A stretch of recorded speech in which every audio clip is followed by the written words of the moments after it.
عباد الله الله سبحانه وتعالى ካመጣብን ፈተናዎች እንደዛውም ኢምቲሃን ኢብቲላ በላዎች ውስጥ አንዱ በዚህ ዘመን በተለየ ሁኔታ እየተስፋፋ ያለው ጊባና ሰውን ማማት ወልቡህታን በሌለበት ነገር ማንሳት ኻሰተን ደግሞ አሁን ሰው ኬታ አምጥቶ በየትኛው ልቡ እንደተዳፈረው ባናቅም አላህ ያንሳልንና ዑለማዎች ላይ መድረስ ነው።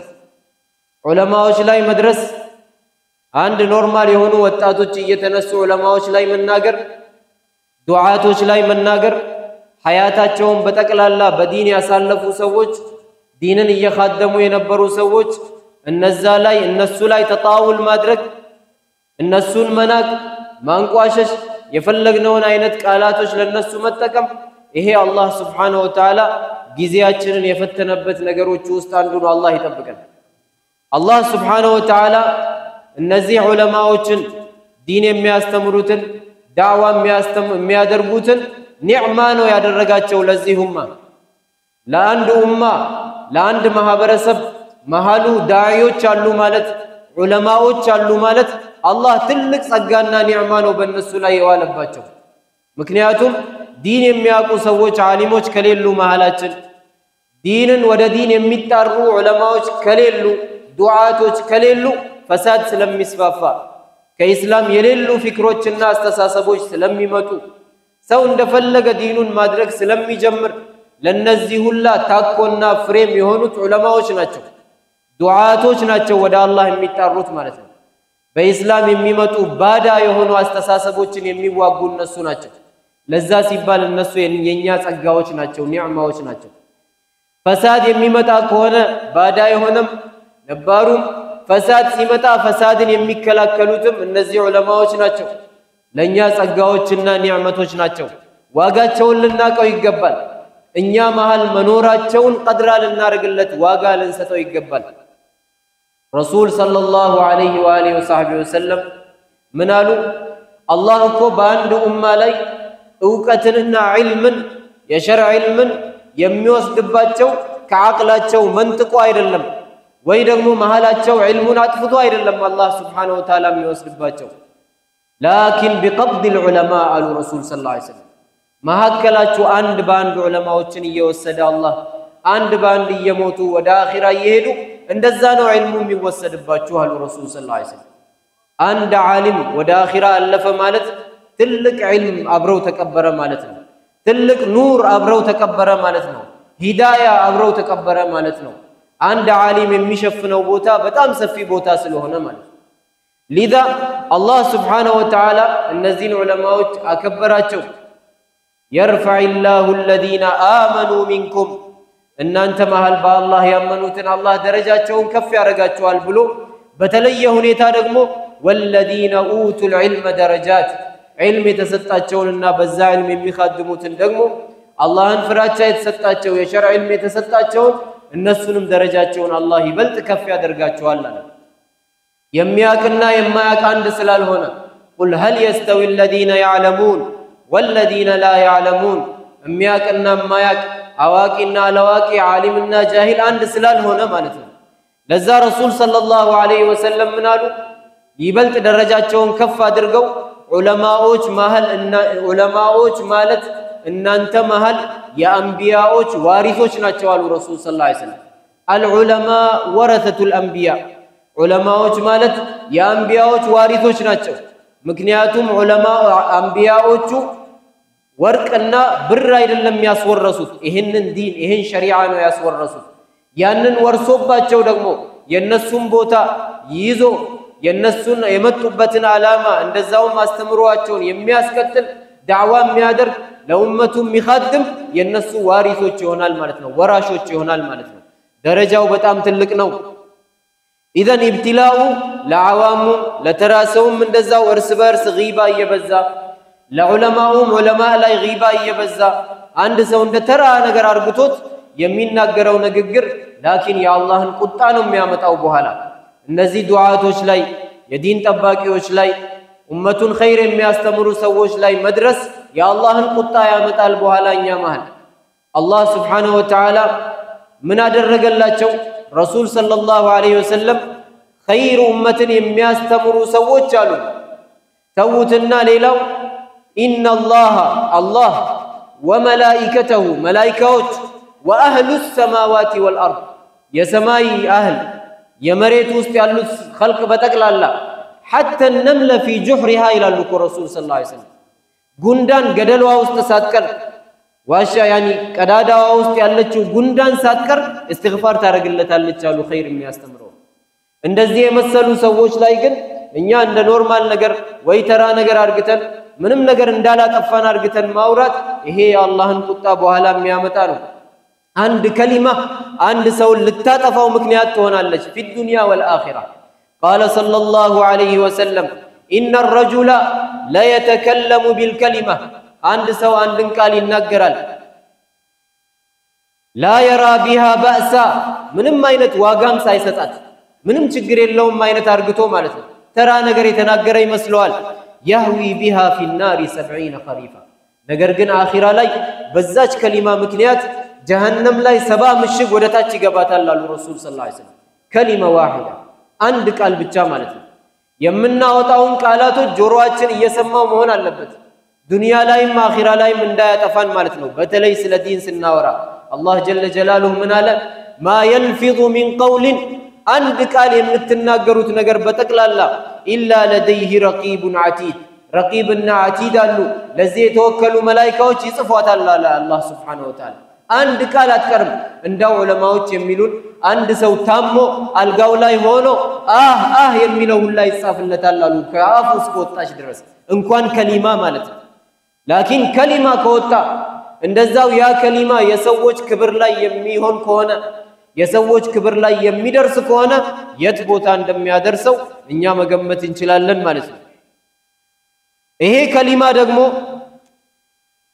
ከሊማ የምንናገረው መጥፎ የሆነ ንግግር የአላህ ባሮች ላይ ከሆነ እንደዛ ዑለማዎች ላይ ከሆነ ዲንን ኺድማ ከሚያደርጉ ሰዎች ላይ ከሆነ ይሄ እንዳው ከአላህ ጋር ጦርነት መክፈት ነው። አላህ ጀለ ጀላሉሁ በሁለት ሰዎች ላይ ብቻ ነው ጦርነትን ያወጀው በግልጽ ማለት ነው።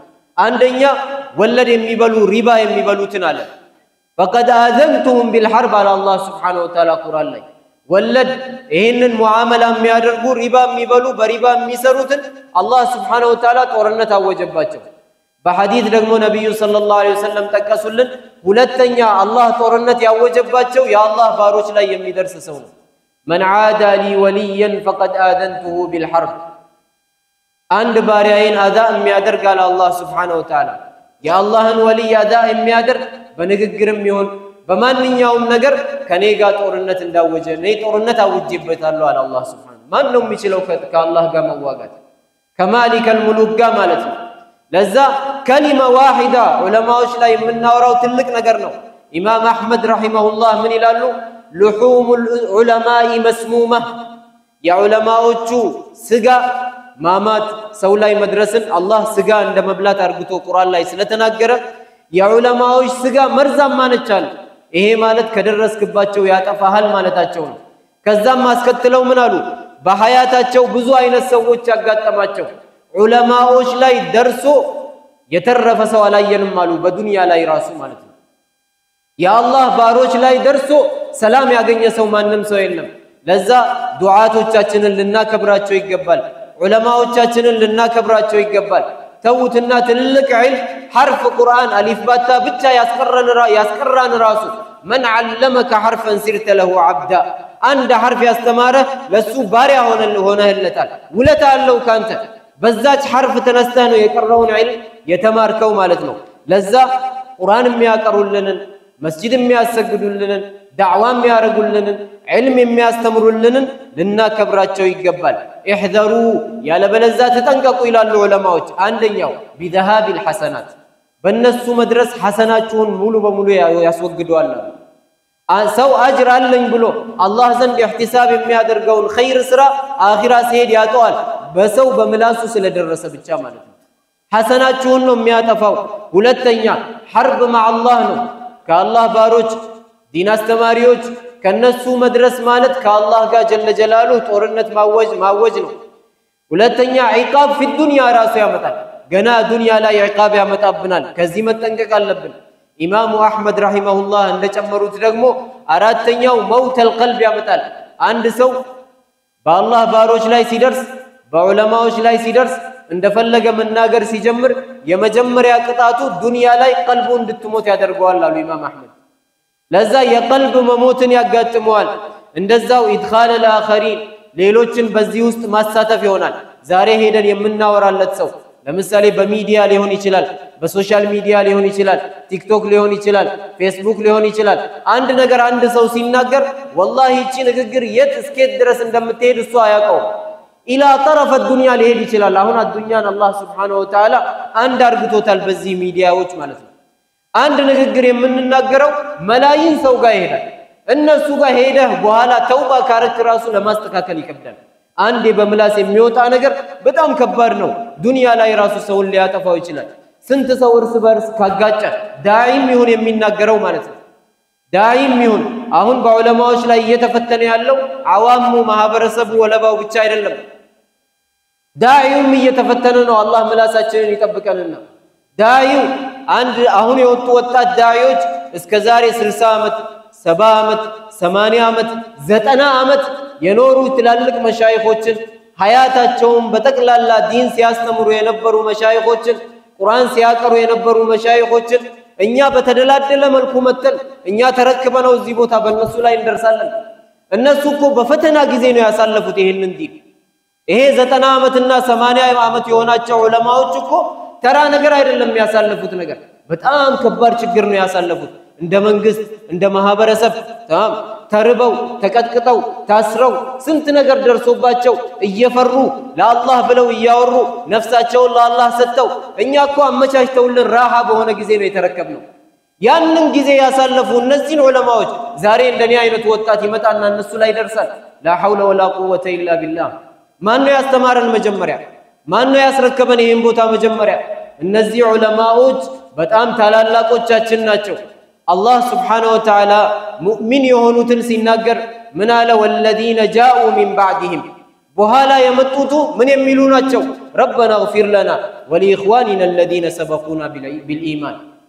ያ አላህ ለእኛም አፉ በለን ወንጀላችንን ማረን የቀደሙንንም ብለው ያለፉትን ዱዓ የሚያደርጉ ሰዎች ናቸው እንጂ ያለፉትን ተራጋሚ የሆኑ ዳዒዎች የሉም። ይሄ የአላህ ዳዒ አይደለም። ያለፉትን አበደን አይራገምም። እኛ ጋር ያለፉት ስንል ወደ አኺራ ያለፉትም ይሁን ትልቅ ሰው ሆነው እኛ መሃል ያሉትም ይሁኑ እነዚህ ሁላ ከኛ በፊት ብዙ የለፉ ናቸው። መድረኩን አመቻችተው ለኛ ያስተላለፉት እነሱ ናቸው። እኛ የታገልንበት ቦታዎች አይደሉም እነዚህ ቦታዎች። ለዛ እነዚህ ሰዎች ሊከበሩ ይገባል።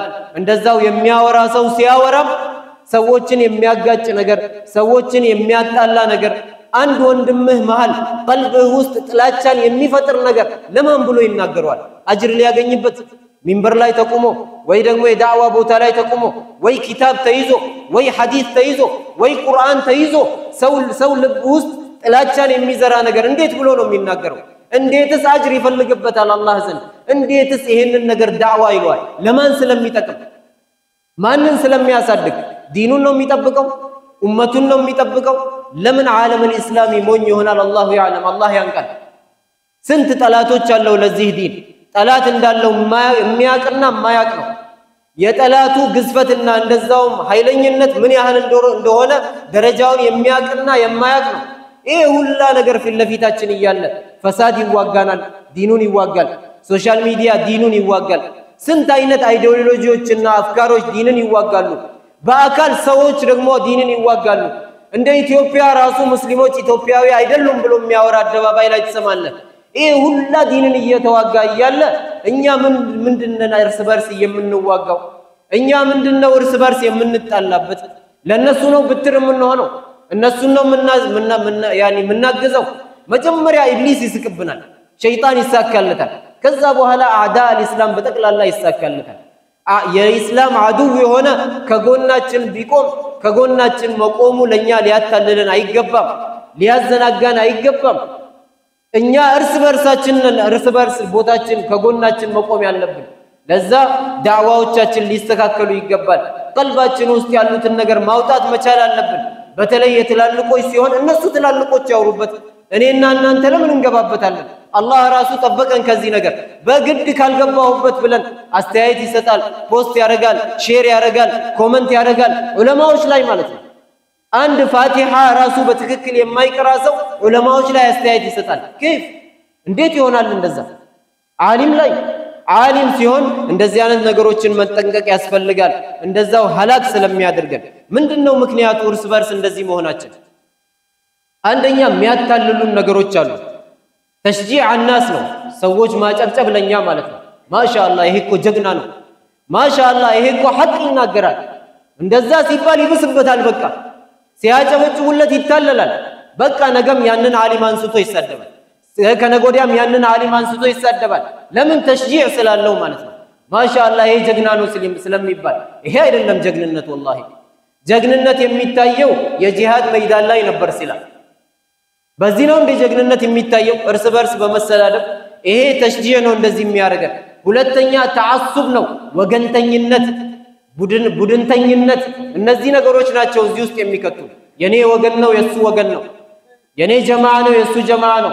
ጀማዓ ማለት አስሉ የተወደደ ነገር ነው። የዱላሂ መዐል ጀማዓ፣ የአላህ እገዛ በጀማዓ ከሚሰሩ ሰዎች ጋር ነው ያለው። የኛ ጀማዓነት ግን ጀማዓ አይደለም፣ ቡድንተኝነት ነው። ያለኔ ማንም የለም ነው። ከኔ ውጭ ያለው خلاص የጀሃነም ነው። ከኔ ውጭ ያለውን ማንቋሸሽ ነው። ከኔ ውጭ ያለውን ጃሂል አርግቶ መቁጠር ነው። ከኔ ውጭ ያለውን ኢማን የለውም ቅንጣት ያህል ብሎ መቁጠር ነው። ይሄ ቡድንተኝነትና ወገንተኝነት ነው እንደዚህ አይነት ተዓሱብ ውስጥ የሚከተል። ወንድሙን ገሎ ሸሂድ እንደሆነ አርግቶ ሊያስብ ይፈልጋል በኋላ። ወንድሙን ገሎ አጅር የሚያገኝ አርግቶ ሊያስብ ይችላል በኋላ። ያው ምናየው ነው በዜና ላይም በአኽባሮች ላይ መስጂድ ውስጥ ጩቤ የሚወጣጡት የሚወጋጉት። ለምንድን ነው የምትሉ? ለምንድን ነው ምክንያቱ? የዚህ ሁላ ቡድንተኝነት ካልሆነ ተዓሱብ ካልሆነ ማለት ነው። የቀረውን ነገር ዑለማዎቹ እነሱ ይፍቱት፣ እነሱ ዳዕዋ ያርጉበት። ከተጀመረ ጀምሮ ያልተፈቱ ነገሮችን ካልፈታናቸው ብለን ልንጋደል እንደርሳለን። ይሄ መሀይምነት ነው። ይሄ ጃሂልነት ነው። ይሄ ኢማንን ማጣት ነው፣ እኹዋን ማጣት ነው። ኢስላም ኡማን መጠበቅ የሚለውን ከውስጣችን ስሜቱን ማውጣት ነው። ይህንን ነገር ልንጠነቀቀው ይገባል። ተቅሊል አልአኸሪን ሌላውን ማሳነስና ማንቋሸሽ ተከቡር የሚያመጣው ነገር ነው። እንደዛው አምራድ አልቁሉቦችም የሚያመጣው ነገር ነው። አምራድ አልቁሉብ ማለት ክብር አይነት፣ ዑጅብ አይነት፣ በራስ መደነቅ፣ ሌላውን መናቅ፣ እንደዛውም ያኒ ሪያ ሰው እንዲወድልኝ እንዲያሞግሰኝ መፈለግ፣ እንደዚህ አይነት ነገሮች የሚያመጡት ነው። ከዛም ኢኽቲላፍ የሚያመጣው ነው። ሌላ ዋነኛው ደግሞ ጂል ጀዲድ የሚያመጣው ነገር ነው። አዲስ ተረካቢ ማህበረሰብ ማለት ነው። ዲኑን ተረክቦ አሁን ሲወጣ ሐማሳ አለበት። መንገዱን አያውቀውም። እንዴት ዳዕዋ ማድረግ እንዳለበት አያውቅም። ሕክማ የለውም። አላህ ኡድዑ ኢላ ሰቢሊ ረቢክ ቢልሕክማ ወልመውዒዘቲል ሐሰና እያለ እሱ መጥቶ ልቡን ያፈነዳል። ሹጃ ይሆናል፣ ሰዎች ላይ ይጮሃል። ማን ላይ ነው የሚጮኸው? ይሄ ጂል ጀዲድ ከነበሩት ዑለማዎች ዲኑን ካስረከቡት ከአባቶቻችን ጋር መሄድ ነው ያለበት። እነዛን ዑለማዎች እያከበረ ነው መሄድ ያለበት። እነሱን ጥሎ ከማን ነው ታዲያ ዲኑን የወሰድነው? እነሱን ጥለን ሳናከብራቸው ከየት ነው የትኛው ዲን ነው ዲን የሚሆነው? ለዛ አላህ ሱብሓነሁ ወተዓላ ይላል፣ አላህ ይጠብቀንና ወለዚነ ጃኡ ሚን ባዕድህም يقولون ربنا اغفر لنا ولإخواننا الذين سبقونا بالإيمان ولا تجعل في قلوبنا غلا للذين آمنوا ربنا إنك رؤوف رحيم. እንደዚህ ብለው ነው ዱዓ የሚያደርጉት። ያለፉትን ያከብሩና ዱዓ ያደርጉላቸዋል። አበደን ትላልቆቻቸው ላይ ተጣውላ ያደርጉ። عباد الله صلوا على خير العباد فإن الصلاة عليه ذخر وزاد ونجاة يوم التناد فقد أمرنا بذلك رب العباد في محكم الآيات قال سبحانه إن الله وملائكته يصلون على النبي يا أيها الذين آمنوا صلوا عليه وسلموا تسليما.